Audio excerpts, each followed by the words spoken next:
What's up? What's up? What's up? Just if you JP in the house.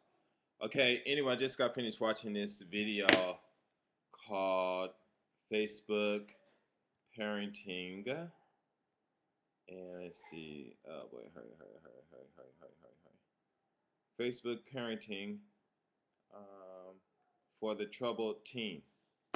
Okay, now what that means, what we have to understand is if you, I think I went to his, I just saw his, what was it, his on Facebook or something. But anyway, he said when he read it was the worst day of his life, and he made this, and it was basically said he just didn't know how to respond to what his child did.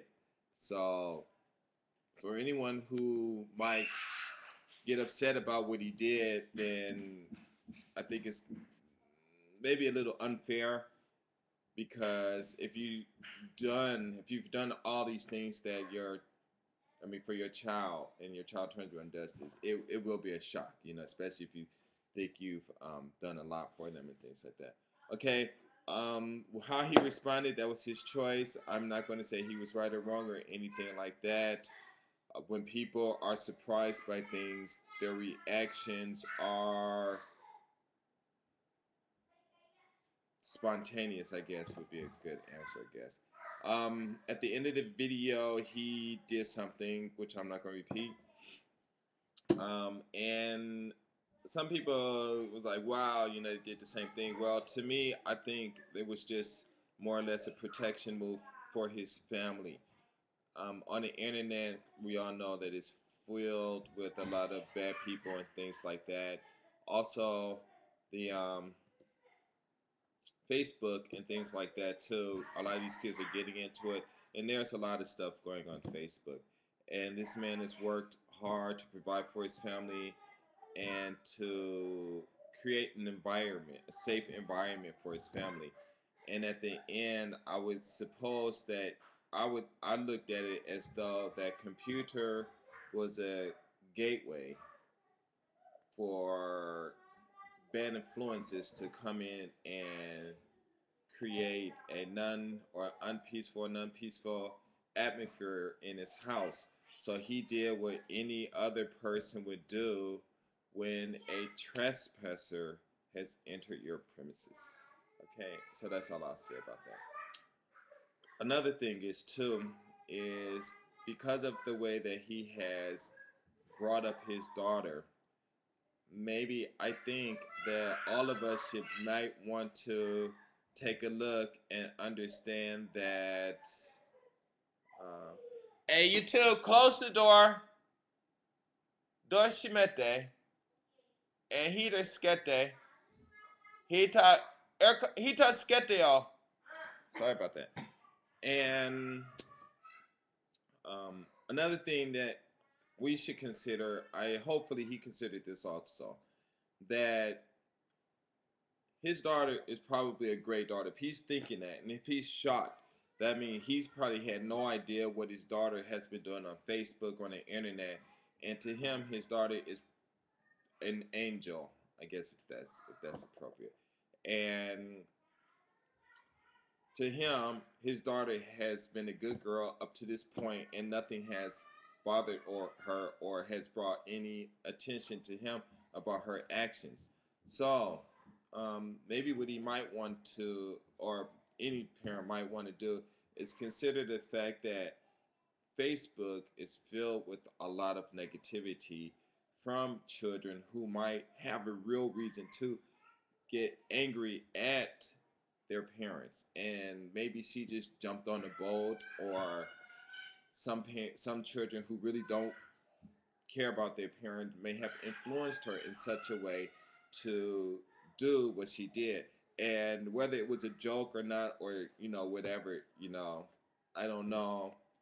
But we also the possibility of her being influenced from the internet. Okay, could have had done that. And a lot of people say, well, she's 15 years old and da da da. But we have to understand that as a child, you're gullible, you're vulnerable. As a teenager, you're vulnerable. In your 20s, people are vulnerable. You know, you go out to clubs and you drink and you meet somebody, and next thing you know, you wake up and like, oh my God, I can't believe I did that.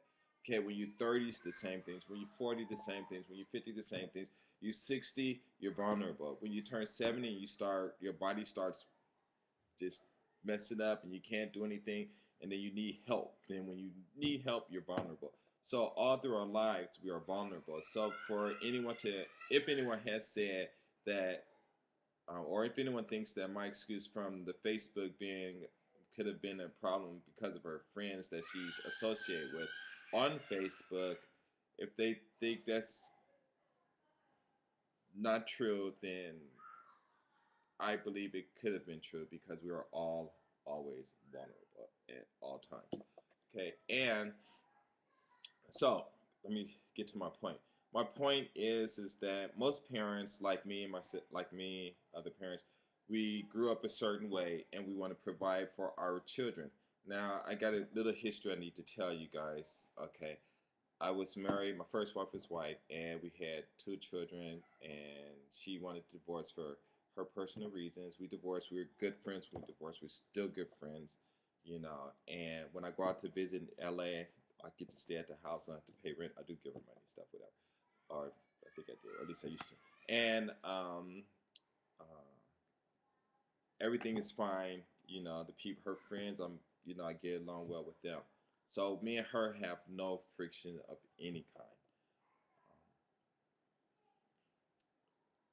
When we divorced, I was ordered to pay a certain amount. I've sent more than twice the court order amount, and this was like when my kids are grown now. Like I got grandkids, so this was my oldest kid when she was 5, and I got grandkids. Okay, and this is like many years ago.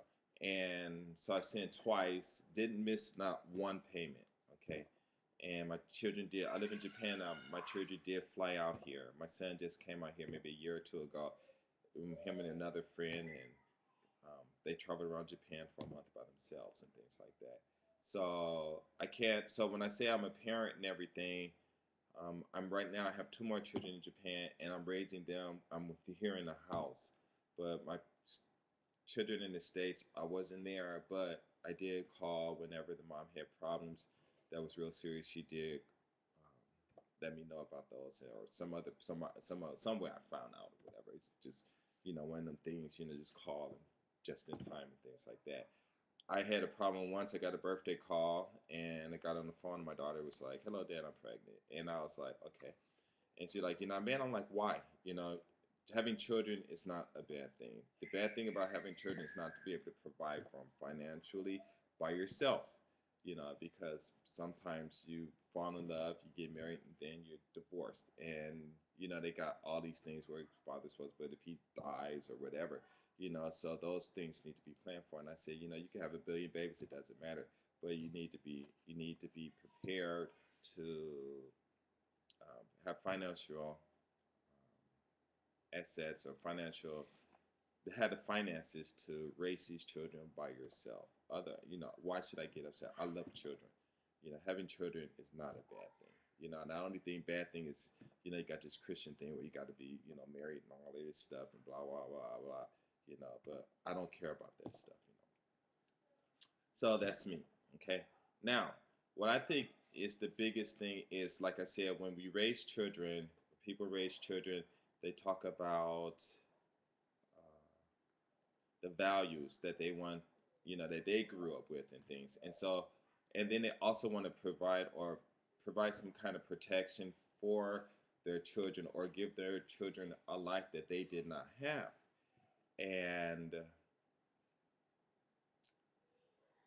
what's important about that is there are a few things that are missing, or there are a few things that people don't think about when they start doing this. Okay, let me make a part 2.